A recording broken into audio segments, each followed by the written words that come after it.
கோவில் யானைகளுக்கான நலவாழ்வு முகாமிற்குள் காட்டு யானைகள் நுழைவதை தடுக்க விளக்கு தோரணங்களால் மின்வேலி அமைக்கப்பட்டுள்ளது.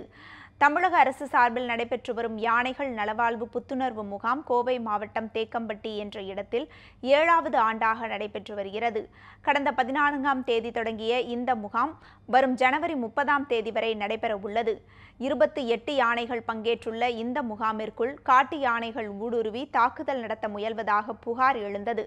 இதனையடுத்து கோவில் யானைகளுக்கு பாதுகாப்பு அளிக்கும் வகையில் யானை தடுப்பு அகழிகளை வெட்டுவது, முகாமை சுற்றி பலமான இரும்பு தகடு தடுப்பு அமைப்பது போன்ற நடவடிக்கைகள் எடுக்கப்பட்டுள்ளன.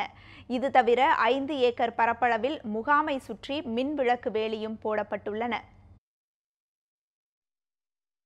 காட்டு யானைகள் தொந்தரவு அதிகமாக இருக்கக்கூடாதுங்கிறக்கா சுற்றி மின் விளக்குகள் நிறைய அமைச்சிருக்காங்க. இந்த பகுதியில் மின் விளக்குகள் அமைச்சு அகழி தோண்டியிருக்காங்க. அப்புறம் மின்சார வேலி அமைச்சு கொடுத்துருக்காங்க.